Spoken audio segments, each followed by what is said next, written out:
عن أبي بكرة رضي الله عنه قال نهى رسول الله صلى الله عليه وسلم عن الفضة بالفضة والذهب بالذهب إلا سواء بسواء، وأمرنا أن نشتري الفضة بالذهب كيف شئنا ونشتري الذهب بالفضة كيف شئنا.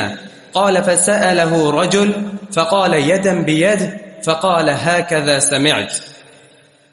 وہی مسئلہ ابو بکر رضی اللہ عنہ فرماتے ہیں کہ نہا رسول اللہ صلی اللہ علیہ وسلم عن الفضة بالفضة والذهب بالذهب، کہ رسول اللہ صلی اللہ علیہ وسلم نے چاندی بدلے چاندی کے اور سونا بدلے سونے کے بیچنے سے منع فرمایا، الا مگر یہ کہ سواء بسواء، برابری کی بنیاد پر، جتنا سونا آپ دے رہے ہیں اتنا ہی آپ لیں.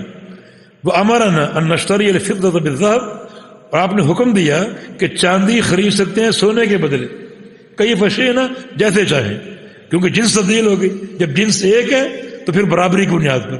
اب آپ چاندی دے کر سونا لے رہے ہیں، جنس تبدیل ہوگی تو کئی فشینا، اب جیسے چاہیں جو ریٹ ہو اس ریٹ کے مطابق آپ سودا کر سکتے ہیں. ونشتری الذهب بالفضة، اور ہم سونا خرید سکتے ہیں چاندی کے بدلے، کئی فشینا جیسے چاہیں، کیونکہ جنس تبدیل ہو گئی. قال فسأل رجل فقال یدم بید، ایک شخص نے پوچھا تو فرمایا کہ یدم بید. اس میں دوسری شرط قائم ہے کہ ہوگا یہ نقد، چاندی بدلے سونے کے خرید سکتے ہو جیسے چاہو، لیکن سودا نقد پر ہوگا، ادھار نہیں ہوگا. جی